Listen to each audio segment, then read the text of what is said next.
হুমায়ুন কবির এবার বাবরি যাত্রা করবে, ঠিক যেমনটা আহ, রাম মন্দিরের জন্য একটা যাত্রা হয়েছিল, সেই আদলেই কি এই বাবরি যাত্রা এবং মানুষকে উস্কানির আরো একটা পন্থা?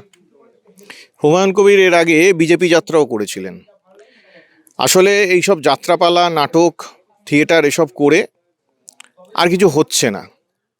এই লোকটা পরিষ্কার বিজেপির টাকায় পোষা একটা দালাল। এ নিজেদেরকে নিজেকে মুসলিমদের মসিহা বানানোর চেষ্টা করছে।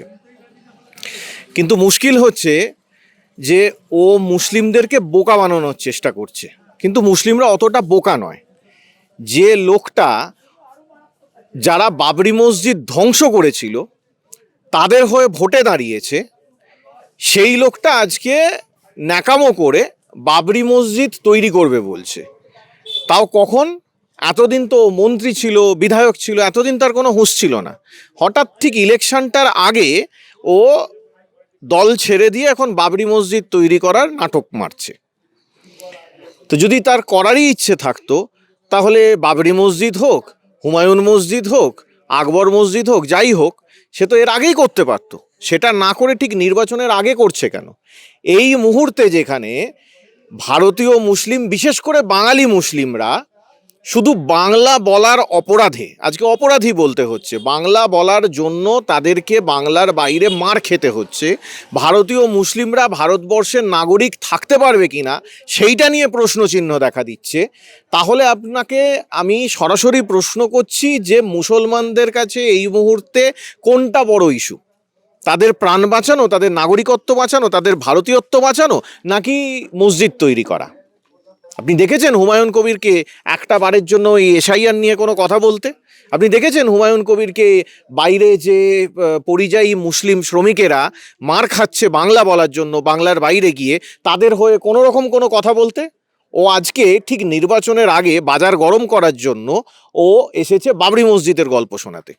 বাংলার মুসলিমরা অতটা বোকা নয়। এমন একটা সময় যেখানে মুর্শিদাবাদকে কিন্তু নানাভাবে টার্গেট করা হচ্ছে এবং বিভিন্নভাবে সেখানে দাঙ্গা করানোর একটা চেষ্টা করছে, সেই সময় এরকম একটা যাত্রা, কি বলবেন এটা নিয়ে?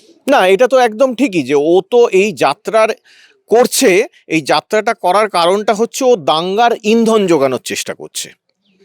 এই যে ও বলছে যে যাত্রা করছে মুর্শিদাবাদ থেকে মালদা হয়ে দিনাজপুর পর্যন্ত যে যাবে বলছে, এইটা ও এখন করছে কারণটা হচ্ছে এই যে যাত্রার মাঝখানে কোনো রকম কোনো অপ্রীতিকর ঘটনা যদি ঘটে, আজকে বাংলার মানুষ কাঁদছে, বাংলার মানুষ হাহাকার করছে। কেন না? তাদের নাগরিকত্ব থাকবে কিনা, তাদেরকে দেশ থেকে তাড়িয়ে দিতে পারে। কেন্দ্রীয় সরকার, ভারতবর্ষের যুক্তরাষ্ট্রীয় সরকার এরকম একটা ষড়যন্ত্র করেছে।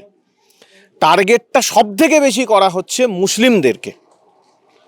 হিন্দুরাও রয়েছে, হিন্দুরাও ভুক্তভোগী, হিন্দুদেরও বাঁচবার কোনো রাস্তা নেই।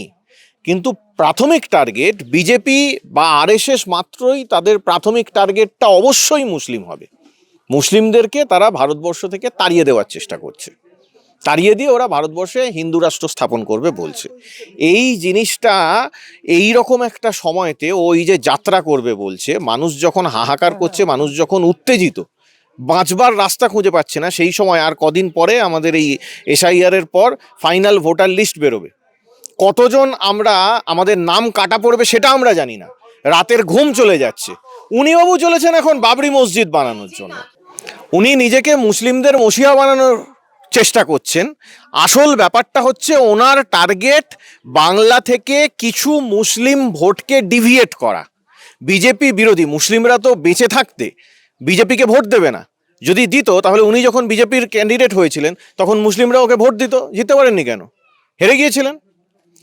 ওনার এখন টার্গেট হচ্ছে মুসলিমদেরকে ভুল বুঝিয়ে কিছু সংখ্যক মুসলিম ভোটকে ডিভিয়েট করা, কিছু মুসলিম ভোটটাকে ভাগ করা। শুধু এই এই হুমায়ুন বাবু নন, আরও অনেকে রয়েছে যারা ধর্মীয় লেবাস পরে, ধর্মের কথা বলে, ধর্মের ব্যবসা করে আসলে ধর্মটাকেই বিক্রি করে দিতে এসেছে। এরা শুধু ধর্মটাকে বিক্রি করছে না, নিজের ধর্মের যারা অনুসারী রয়েছে তাদের সঙ্গে বিশ্বাসঘাতকতা করছে না, তারা বাংলার সঙ্গে বিশ্বাসঘাতকতা করছে, বাঙালির সঙ্গে বিশ্বাসঘাতকতা করছে। এরা আজকে বাংলাকে বিক্রি করার চেষ্টা করছে। এদের বিরুদ্ধে হিন্দু মুসলমান নির্বিশেষে সবাই রুখে দাঁড়াবে। বিশেষ করে এই যে হুমায়ুন কবির, সে যে এই বাবরি যাত্রা করবে বলছে, মুসলিমরাই ওকে ছাড়বে না, মুসলিমরাই ওকে বিশ্বাস করে না।